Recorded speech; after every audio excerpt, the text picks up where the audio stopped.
Get ready to do a split, flex in the mirror, and fight for your honor. Today we're talking about Bloodsport, the ultimate 80s underground fight movie that made Jean-Claude Van Damme a legend. Get ready, because here it comes.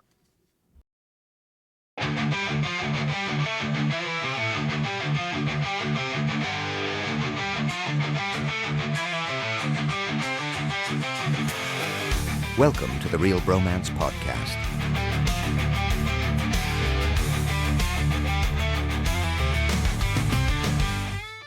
Welcome everyone to episode 5 of the Real Bromance Podcast.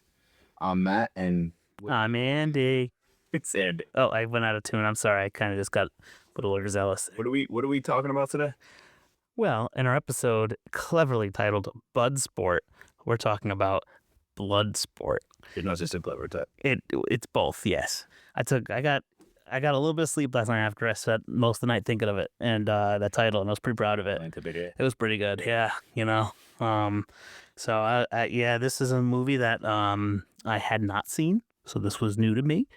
Go figure. I obviously a huge fan of Jean-Claude Van Damme, who stars in this, and I've seen a lot of his other movies, believe it or not. But yeah, this was my first time into the world of Frank Dux. This is one of my favorite martial arts movies because I grew up watching this. My dad was huge into this. We even taped it off of TBS. Oh wow, The commercials and everything. Like to watch it, So that must have been fun. Yeah, the little commercial breaks. A lot of editing. Surprisingly, though, there wasn't a lot of editing. Yeah, actually, one thing I'll say too is like the movie itself, for being called Bloodsport, wasn't as gory as I thought it was gonna get, and it was relatively tame. So yeah, I could see it being like not have to be cut too bad on TV. Yeah, but you know who helped edit this to get this out, get this movie out? No, It was actually Jean-Claude Van Damme helped to. really? So it got released on time. He helped edit it. So why do you think it's? I mean, it's supposed to be focused on him. He's a star, but why? Wow, that explains the close-ups on the crotch and the split scenes. So that's interesting. I didn't. That's crazy. It's funny to think about because they probably just to get it going, you have an actor taking on another role like that. Literally, he was broke at this time when he made this movie, and he went so far as to he worked out like crazy. And he even went and got his teeth fixed, so he got that Hollywood smile. That's fine. Hollywood smile. He did broke. He had wow. He did have a good smile. I'll give him that. Yeah, when veneer do make wonders for the smile. Yeah, for the smile. So that's pretty good. All right. Well, should we get into the recap and then we can go into the discussion? Into the recap, so this way we can get into the story. Because, like I said, one of my favorites. Sounds good. Movie recap. Okay, so recapping the movie. So the movie starts off where we meet Jean-Claude Van Damme's character, who is Frank Dux, who is a real-life person, and the story is supposedly based loosely on a true story, which we'll get into because that may or may not be fact. And in the beginning, so we find out that Frank wants to go fight in a secret underground martial arts tournament in Hong Kong called the Kumite. And in doing so, he asks permission because he's actually a special forces soldier. And he asks permission to go. And of course, they deny it because he's property of the government and he shouldn't be doing that sort of thing. So what's he do? He escapes by taking a shower. He takes a very quick shower, escapes, and none the while he leaves the water running. So apparently he has no care about water conservation. It's true. And he's throwing him off his path. He goes to visit his sensei, his first original sensei who trained him how to fight. And we learn quickly that as a child, he had broke into this sensei's house and with a group of friends who were going to try to steal the sword that he had on display. It was an old katana. And while his other friends run away because they're going to get caught as the sensei comes into the room, he stays behind, gets kicked in the gut by the son, and basically is told that you can't steal the katana, you have to earn it. Which I found funny because after watching this so many times, but just realizing he actually showed honor right there, and I think that's partially why. Yeah, he did. Yeah, that makes sense. Yeah, well, he kind of said he's worthy, and then the scene during the scene, he brings the katana to him and he doesn't flinch, and so that's what kind of intrigues him to train him because he's like you have the heart of a warrior. Yeah. So that was cool. Yeah, so it made sense. fast forward, you find out after training for his life, for his all childhood career, basically, getting his butt handed to him, his brother in arms, so to speak, who is Senzo Tanaka, who's the sensei, his actual child, you find out he passes away, so he was never able to enter the tournament. That is their family tradition, basically. So because of that, Jean-Claude Van Damme's character, Frank, decides that he should be the one to represent the family going in, and on the deathbed of the father, Senzu Tanaka, he actually says he gets his blessing to go, and because he wishes to do the tournament. And that's where they starts getting prepared and goes to Hong Kong and meets another North American combatant named Ray Jackson, who's actually played by Donald Gibb. Yeah, he was. People know him. When I watched this, it was I know him as Ogre. So it took me a long time to get used to that, as him being like still like a funny character, but not like a dumb character. So that was he was good though. He's a comic relief, and that was good. So moving on, they get introduced to the tournament. They enter and they see all the other competitors from best martial artists all over the world. They need to have special invitations to get there. And so once that's all going, you see the usual montage of fights through all the characters, and we kind of meet the big bad of the movie named Chong Li, who's the villain. He is a very, very large fighter who's had a history of not only winning but killing in this tournament, which where killing is frowned upon, but not necessarily illegal to do. Yeah, they turn their back. They don't quite agree with it, but they don't also call the cops on you. Exactly. They're accepting of it.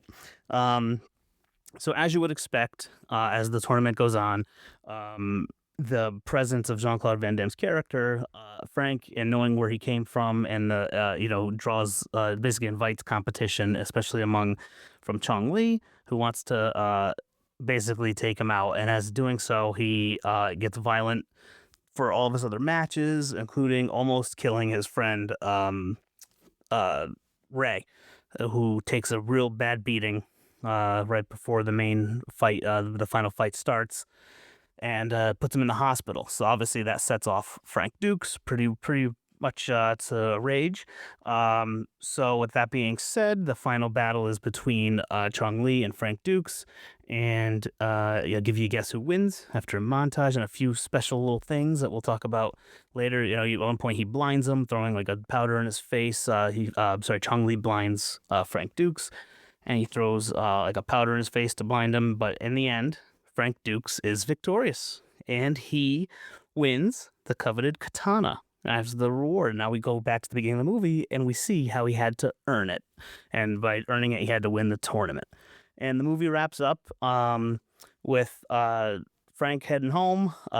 The government agents that were chasing him the whole movie because he went AWOL finally let him do the battle, the last fight, and they go home with him. And everyone lives happily ever after. Ray Jackson, recovers in the hospital, and basically they tell him that if he needs anything, that Frank just needs to call and he'll be there. And they get on the plane, and the movie ends. Got anything to add? Very comic. Just pure 80s. Oh, yeah. So, and just another, now the recap's done, there is some great, between music, scenes, and everything else, there's a lot to unpack here. So, I think with that recap, let's get into our discussion, and we'll be going through, and yeah, we got a lot to talk about. Romantic discussion. As we mentioned, we have a lot to discuss. So, Begin. Yeah.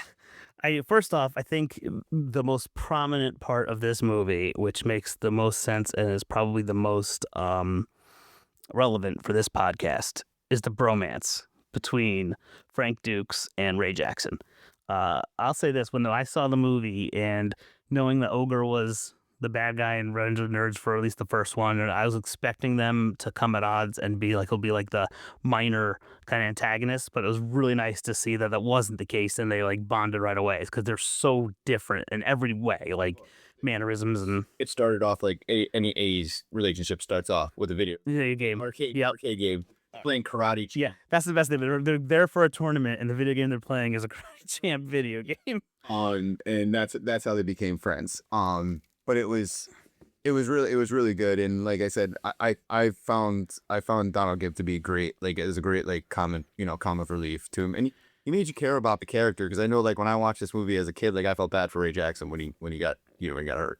Yeah. So Yep. and although he didn't listen to Frank, and it still makes me aggravated. He literally had Chun-Li down, and he's sitting there celebrating. Yeah. Instead of just going and finishing him off, which he could have done. And even Van Damme and Frank Dix's characters like, he's down, he finished it. Yeah. You know what? That's like so cliche, like stereotypical, over the top, like American kind of like character. It was just fun in the 80s. It was yeah. I mean, I was worried too because like in the movie he seemed like the least like I compared. Yes, exactly. So at least like they showed him how his fighting style was a little different. He uses his strength, and he's able to do some stuff. So I felt like in the movie it says like he was basically a brawler. Yeah. But according to, and now once again we'll get into this, but according Frank Dux is a real person, and he supposedly said it was based off of a jiu-jitsu friend that he had. So Ray Jackson didn't really have any martial arts, but supposedly this was based off of a jiu-jitsu martial arts that he knew. But it was interesting. Ray Jackson. Okay, I can see that. Yeah, I mean, and because he wasn't into like the jiu-jitsu is more of like the throwing, right? And throwing. He was more of a brawler. So this movie, for the purpose of this movie, is more of a like a brawler. Yeah. So it was a good like antithesis to like to Jean-Claude Van Damme's character, who was much more traditional martial artist, and that. So I like that. That was like a good like what's the word, dichotomy, I guess, basically between the two, because and it worked out. They were really good friends, and I like that story. So I was happy to see that. The other thing too is, so the idea of the Kumite, this underground tournament, it's like obviously nothing unique to this movie. There's always a bunch of movies like that, but some tournament somewhere. Yeah, that it's got to go to. But I think I don't know if this is one of like the first instances of mainstream like hearing about it. So I definitely I liked their I like the concept. I liked the fighting scenes in it and everything else, and it looks like it looked gritty enough and real enough that like I could believe that a tournament like that could exist, and I thought it was pretty good. No, a lot of it was, I feel, taken, like, we'll get into a lot of it was taken from Enter the Dragon, which is like a Bruce Lee vehicle. Gotcha. Yeah, I never saw that. There's a lot of ties to that because the main villain, which I know you're gonna get into, is Bolo Yeung, who plays Chun-Li. Yeah, he was a student of Bruce Lee and Enter the Dragon. Oh, that's cool. So they were friends in real life. Oh, that's really cool. Kind of makes you sad he was the bad guy, because it works. But yeah, he did a great job. He was intimidating. The look he gave, and just the expressions on his face and everything. He seemed the whole movie. You were scared of him. Like, it did a good job of that. The actor himself was intimidating. Like the young age, Bolo swam from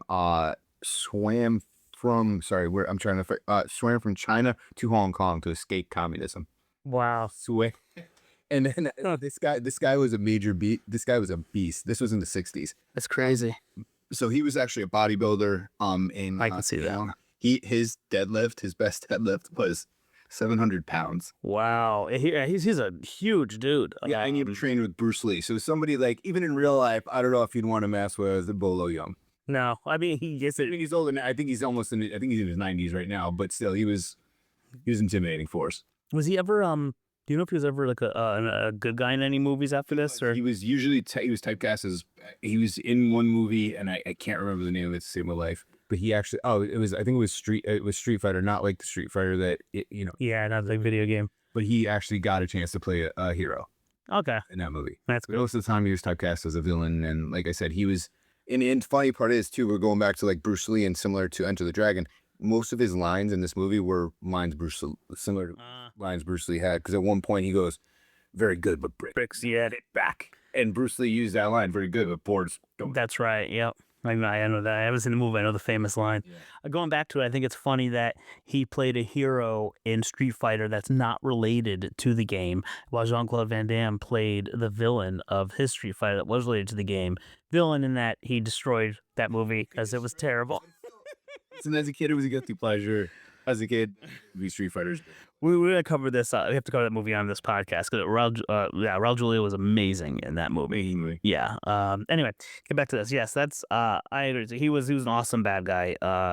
Bolo Yeung. He was cool. He had the presence you needed in a movie like this to actually set up the. Otherwise, it'd be honestly boring.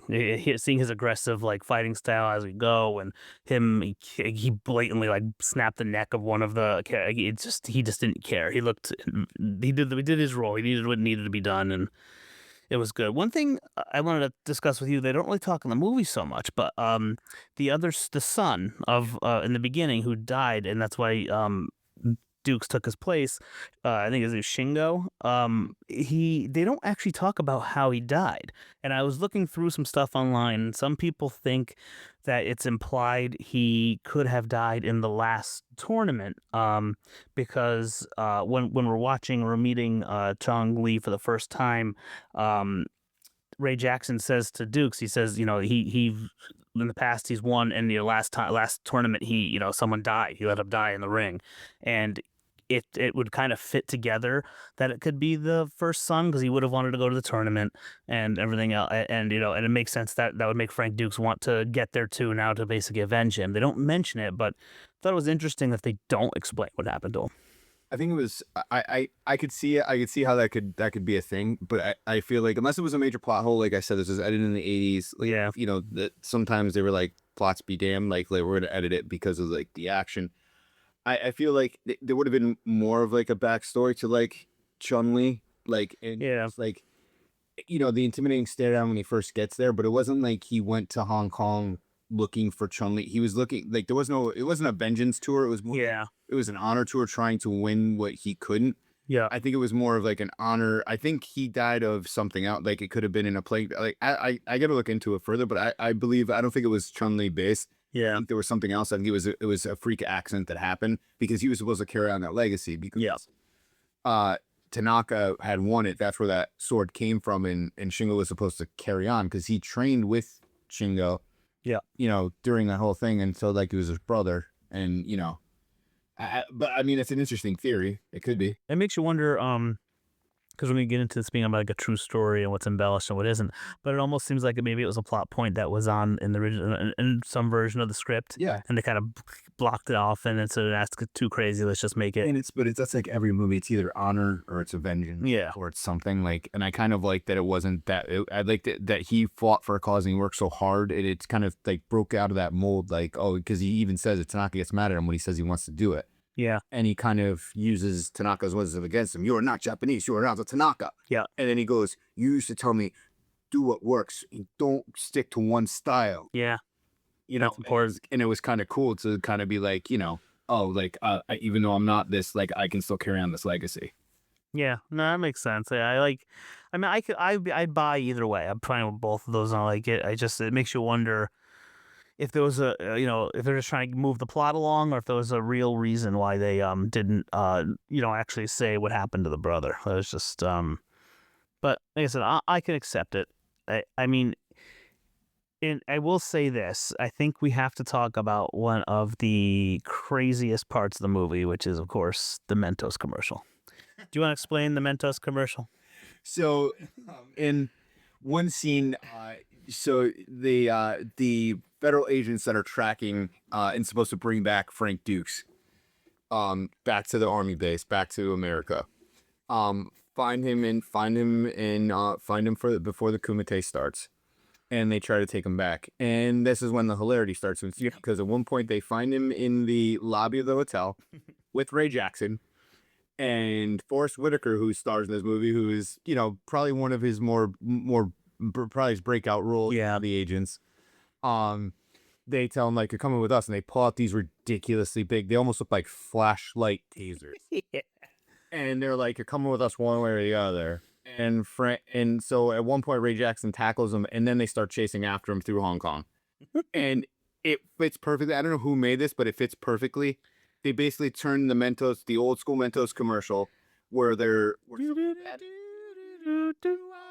Yep. And they're chasing through Hong Kong through all these things. Like they fall in, at one point they fall in the water, and you even said it. Yeah, the last scene spits the water on a cartoonish timing. Yeah, then at one point, like Frank Dux from a rickshaw waves, and that's where it cuts off, but it fits the Mentos theme so perfect. That is, Or if you haven't seen it, go look online, you'll find it. Yeah. Bloodsport, Mentos commercial, it'll pop up. and any of our older folks our age, I know the commercials will instantly be like, yeah, why was this not a real commercial? It's just, it doesn't matter what comes, fresh goes better and The low. whole thing is there.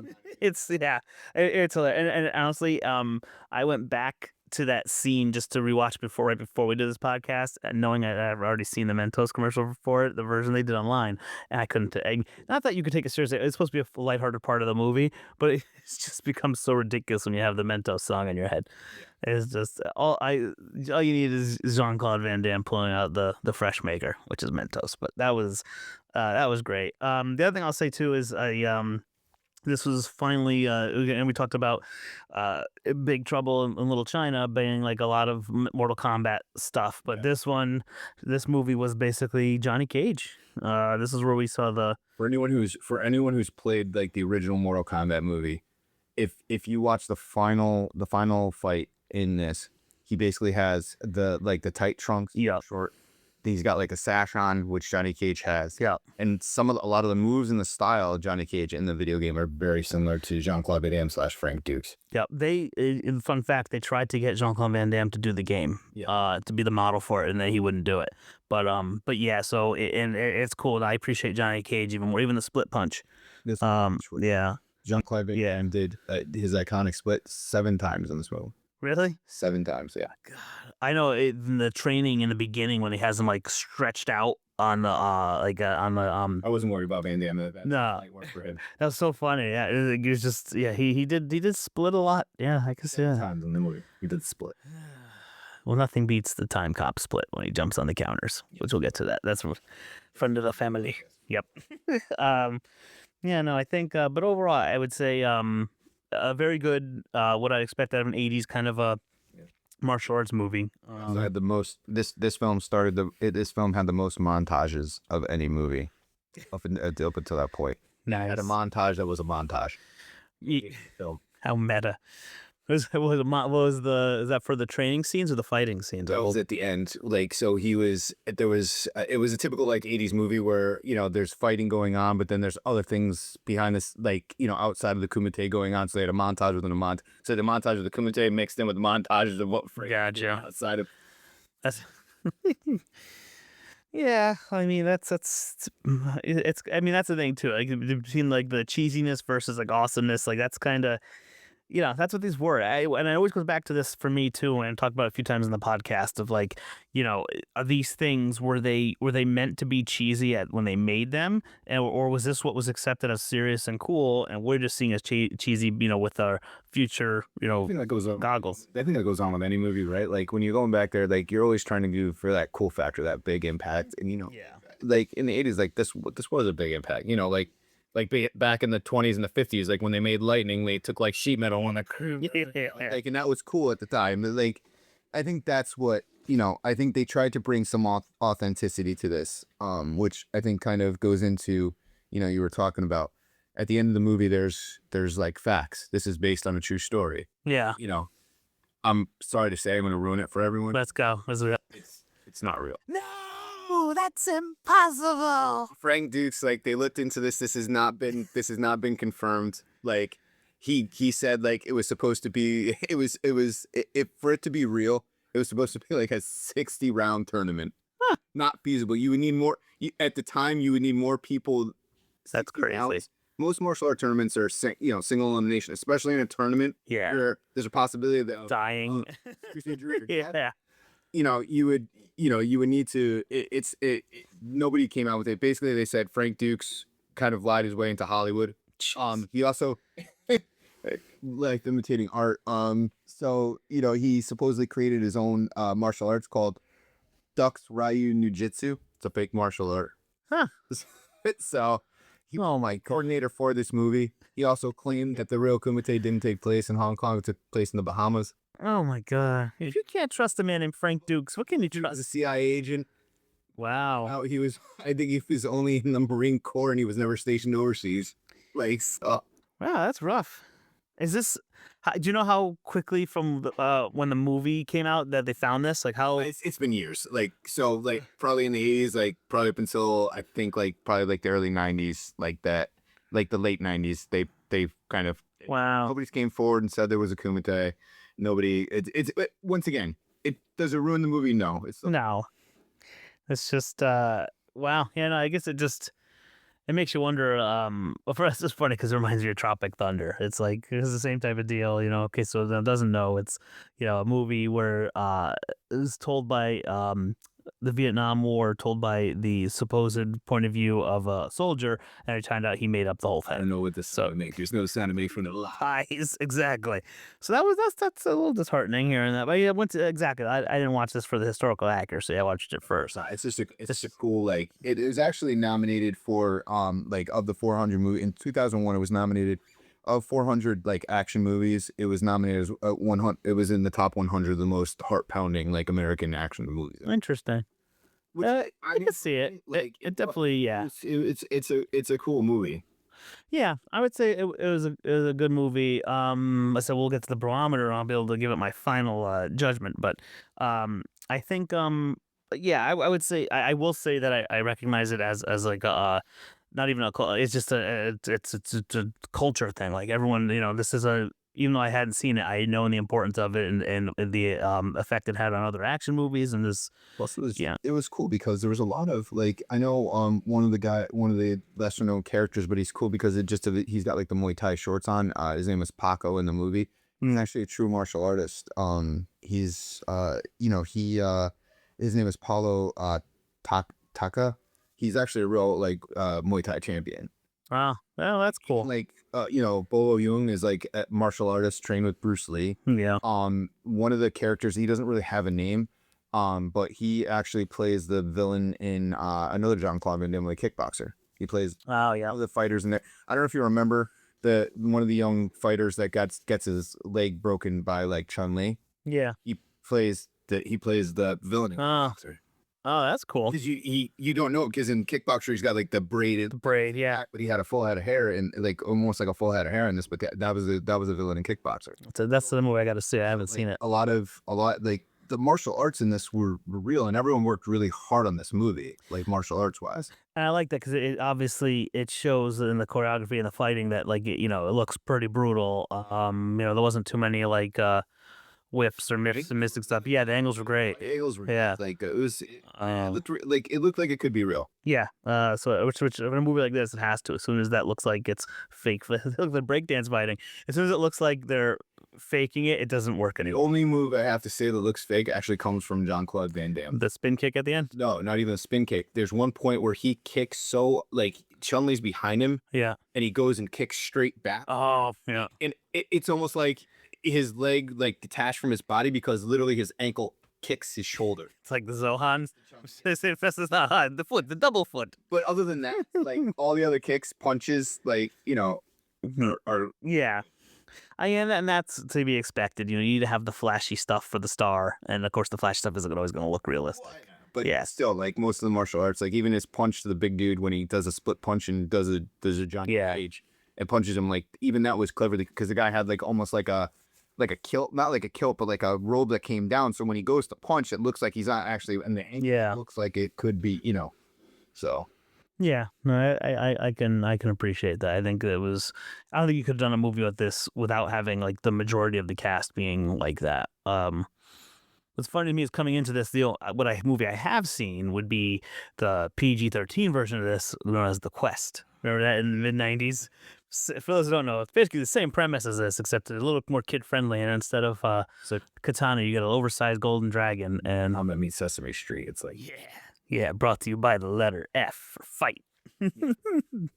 But that was good. I did like that. But anyway, but yes, I'm glad I finally saw this movie because I knew that from the quest and everything else, like this is where it all began. So, yeah, I think I'm happy I saw it. And like I said, I think we're gonna have to get to rating this movie. So next up, we'll do the We're gonna do the first. We're gonna do our favorite scenes. So stick around as we try to guess each other's favorite scene from the movie.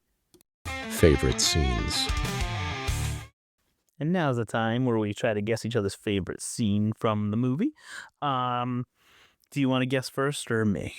I'm gonna guess yours first, guy. Okay, so to give you a heads up, I feel like I will say I went through a few, but I am landing on I do have a favorite. So I have a couple runners up that I'll give you credit if you not in terms of actual points because we're keep track of this, but the one I'll see if you can guess my actual favorite scene. Your favorite scene, seeing it for maybe for the first time. I mean, I think your favorite scene is, I think it's just like it's just cool because I think it's the final fight scene because I don't know, because it's just cool because like the whole fight platform is like bent into almost like an off-shaped U because it makes it more challenging. Like there's more like to fight and you have more aerial acrobatics that you have to do in order to like make a kick. That was cool. I was gonna say I think the final fight scene is cool because then even that's when Chun-Li blinds him and he has to fight blind.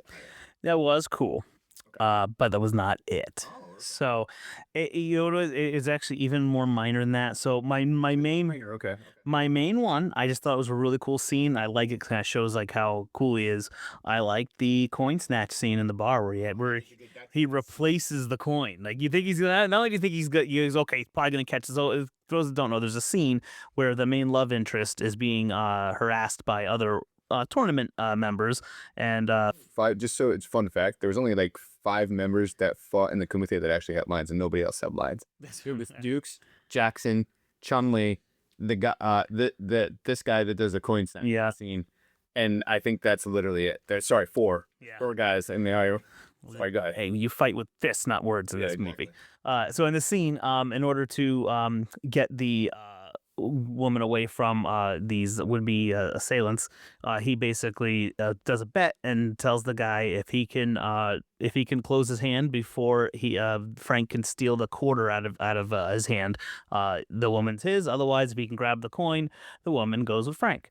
So obviously you expect all the tension you see. He's holding the coin in his hand, and you've seen some of the training stuff before, so you know he's fast, and it even shows a clip of him grabbing like a fish out of the pond, so he's quick to grab it. And lo and behold, the quick flash happens. He shuts his hand, thinks he won, until Frank tells him to try opening up his hand again. And now, even as an audience member, you think it's going to be an empty hand, but no. Not only did he take the quarter out of the hand, he was able to replace it with, I assume, a Hong Kong coin, some coin, local coin. So he actually put a coin down and took the quarter out in that time. So that was really cool. And it's one of my favorite lines and scenes in the movie too, because when he does it, you're not gonna give me away your favorite scene, are you? Okay. I have a multitude from that. But he goes, "Ha, you lose, American a-hole." Oh yeah. And it's not gonna show on audio, but Frank just looks at him with a smile and like points to like exactly, without even saying anything. He opens it up, and it's the guy's eyes are wide open because it's a different coin. And what I like about that too is because even in real life, if it was empty, it would be BS because you would say like he'd feel that there's no coin in his hand. So the fun that it's Frank, he really thinks he did win because he feels a coin in his hand still, and nope. So that was my favorite scene. That is my other runners up. I had like, especially after this the Mentos commercial. I thought that was like, okay, I had to do that, but I didn't want to do that because it was like we talked about it. But the other one I really liked too was another small scene. Really was this the training scene in the beginning when he's blindfolded serving the tea, and then he catches the sensei's hand as he tries to hit him after it. So it's basically a scene where he's trying to teach him how to use his other senses. It was a lovely tea party. Yes, with Tanaka's wife and him. Yeah, and all of a sudden he goes, but did you notice Tanaka picks up the cup and he moves it. And he does it very quietly, and then he goes to try to hit Frank, which I thought was pretty cool. That is a cool scene. Yeah, so that was my first, but then I really liked the coin. All right, so now I guess yours. Right. You know it, you have it. So yeah, go ahead. All right, I would guess. I think, I will do it. I'm gonna say you gave it away. I'm gonna say the final fight scene. I do like the final fight scene, but to me, there's too much. I think it's a great fight scene. I think a lot of it was. Too staged. Like at one point he jumps off remember the referee gets like kind of like whacked in the face, tapped in the face, and he's down and Frank like jumps off his shoulder but then stands him up. Like why would the referee sit down for that long? He didn't get punched out. He got like kind of like hit. But it is a cool iconic fight scene. My One of my favorite scenes is actually when he gets introduced when he comes to the Kumite, because it's invitation only. Oh, Death Touch? Yeah, the death touch. I didn't think of that. No, it's not possible, but No, that was cool. Cool. So when anyone knows, they ask him to perform a special move called the deathmatch, which in the movie means death touch. And so Frank goes to do it. Well, they do it because they want to prove that he actually is a Tanaka, because only Tanaka knows how to do it. Or the Tanaka clan knows how to do it, supposedly. Yeah, because he went on an invitation that was really to the son, I assume, or the family in general. Yes. And as an American, he didn't look like he fit the part. So this is ID. It's Frank's. All the fighters are like kind of just sparring in the ring, and they all stop and go over to him. And then he goes to do it, and he just goes and he goes, no, bottom one. And oh yeah, so like there's a stack of like 6 bricks, and then he wants Frank to break the 6th brick without breaking all the other ones. While hitting from the top. From the top. And Frank just like he channels himself, and then it's the best one of the. His eyes go wide, and the iconic Van Damme, and he hits the brick, and the brick just explodes. Yeah, that's cool. It's funny because I like the scene later when Ogre he tries to break John. He tries to do it. And he's like, and he does the same thing. He smashes the top brick, and that's the one that breaks. He's like, yeah, look at that, go on. He's like, that is not death touch. And he grabs a brick and breaks it over his forehead and hands him the pieces. Yeah. So that was funny. That's that's fair. I don't know why I didn't think of the death touch. That's a good one. So it looks like we're 0-0 for that one. That's all right. Next episode, I got to look up the scores, but I think we're maybe tied. I'll check it out. All right. So next up, we're going to rate this bad boy on the Bromometer. The Bromometer. And now is the time where we rate the movie on the scale we call the Bromometer. For those just tuning in, the Bromometer is a scale from 0 to 100. 0 basically means you can skip it, read a Wikipedia summary, and call it a day, if at the very most. Whereas 100 is you have to see it with your best bro before you die, a bucket list kind of item. So with that being said, Matt, would you like to start off? Yeah, this movie, I mean, for me, this is one of there's so many martial arts movies. This is one of the iconic ones. I put it up there with some of the greatest. Like I said, is it cheesy? Yes. Is Van Damme a little over the top? Yes. But you have to like watch it. The choreography, like the story is pretty good. Like I'm giving so I give Bloodsport, like Bloodsport definitely for me is like a 94. Wow. Yeah. 94. Yeah. That's pretty high. I think you've had other ones in the 90s I think we've done so far. Maybe toward the end of the season we'll go through and we'll have our scores.